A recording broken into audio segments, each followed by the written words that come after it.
Effectivement, le mec se barre pendant 10 mois et quand il revient, c'est pour faire une critique d'un animé sur des humains anthropomorphes esclaves du PMU. Bah ouais.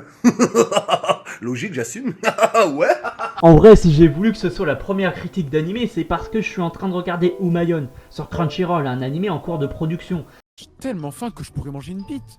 Alors lorsque j'ai vu qu'Umayon était inspiré de Uma Musume Pretty Derby, l'animé qu'on va critiquer aujourd'hui, j'ai pas pu m'empêcher d'aller y jeter un œil. Uma Musume Pretty Derby est composé de 13 épisodes de 23 minutes environ chacun et est sorti du 1er avril 2018 au 18 juin 2018, donc pendant la saison printemps 2018. A la base, l'animé est adapté de son jeu qui n'est pas sorti et est toujours en cours de développement. Il a été entièrement animé par le studio PA Works, connu pour des animés légendaires tels que Another et Angel Beat.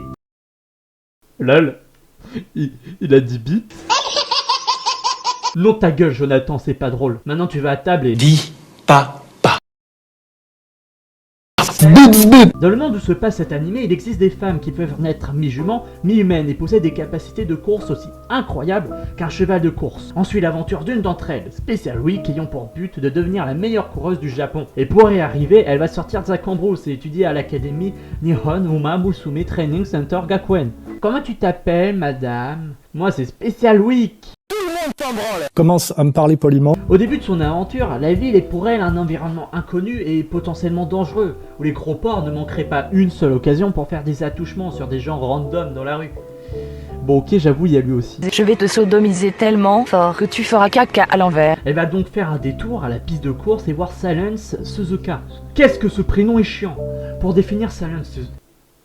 Ah! C'est la Saitama de la course. Non mais vraiment, elle court, personne n'arrive à la rattraper et elle creuse un écart considérable entre elle et ses adversaires. Et entre temps, elle fera la rencontre de l'entraîneur de l'équipe Spica qui va surtout plus la terrifier que lui raconter des choses.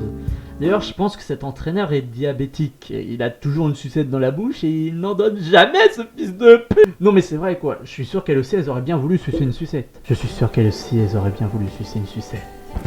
Et je dis elle au pluriel parce que évidemment Special Week ne sera pas toute seule. Il y a un paquet de personnes avec qui elle va se lier plus ou moins d'amitié. Silence Suzuka pour commencer, Gold Chip, tel Condor Passa, Daiwa Scarlet, etc. Et le point faible est qu'il manque le background des personnages. Le seul que l'on connaît est celui de l'héroïne, mais j'aurais bien voulu savoir dans un flashback de 2 minutes les motivations des autres pour gagner, car des fois on connaît leurs rêves, mais pas l'origine de leurs rêves. Et à cause de ça, tu as du mal à te mettre à la place des autres et à les comprendre.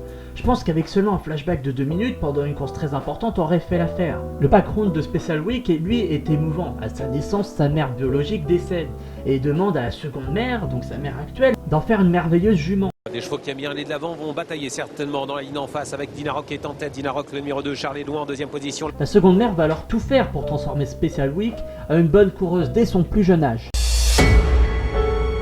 Je me sens persécuté. Je suis un être sensible. Mais susceptible.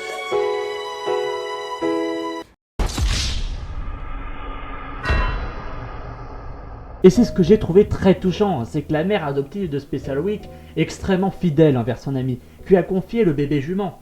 Toutes les lettres envoyées de Special Week à sa mère adoptive seront lues devant l'hôtel de sa mère biologique, par sa mère actuelle, en guise d'hommage. La musique quant à elle est bonne et nous met facilement dans l'ambiance. D'ailleurs, les applaudissements des spectateurs peuvent parfois être très impressionnants.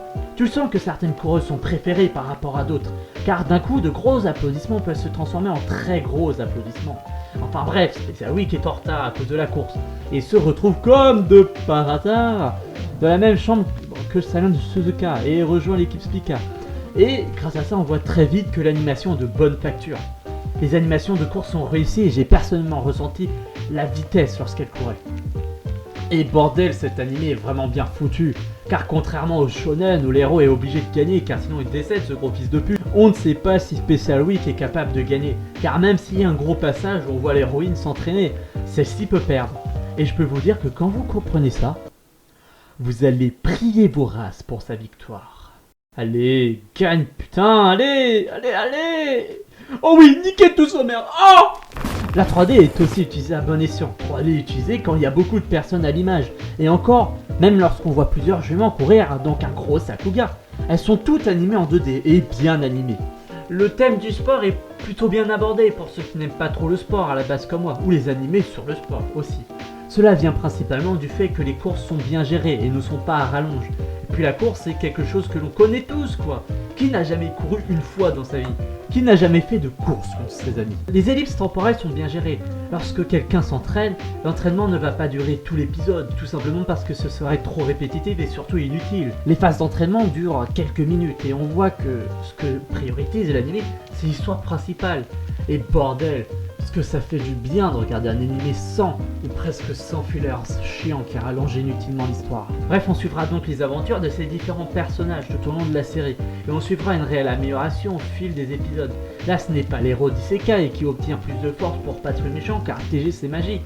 Non, elles s'entraînent durement afin de dépasser les limites biologiques de leur corps. Allô fils de pute, que tu m'appelles, je suis en train de dormir SB. Ah gros il me faut un joint, tu sais bien, faut charger. Empêche ta mère, tu m'appelles à 3h pour du shit. Et on voit que le seul élément fantastique dans cette œuvre, c'est la présence de juments humaines. Ce qui veut dire que si une jument n'arrive pas à dépasser une autre jument avec son sprint, c'est mort, elle n'y arrivera pas, elle gagnera pas la course. Et pour pallier à leur faiblesse, elles peuvent compter sur leurs amis, car ce qui est beau dans cette amitié, c'est que tout le monde se pousse vers le haut, malgré qu'elles aient toutes le même objectif, et donc qu'elles soient toutes rivales. On voit que les animateurs n'ont pas été, ou en tout cas moins stressés pour la production de cet animé, ce qui joue grandement sur la qualité de celui-ci. Ça fait plaisir qu'un animé casse les codes que l'on peut voir dans les autres animations. Cet animé est spécial car on ne peut ni caser dans la case shoujo, ni dans la case shonen, ni dans la case seinen, car pour les shoujo, il manque ce que l'on trouve dans presque tous les shoujo, la sainte romance de ses morts. La sainte romance de ses morts. Ni dans les shonen et les seinen, puisque cet animé ne doit vraiment pas faire fureur auprès des jeunes hommes et jeunes adultes, à part ceux qui aiment le moé, ou qui sont des putains de zoophiles. D'ailleurs, c'est dans le monde où se passe l'animé. Il existe des êtres vivants mi-humains et mi-juments. D'où viennent-ils? Il y a un homme qui a forcément dû... Oh putain, c'est dégueulasse!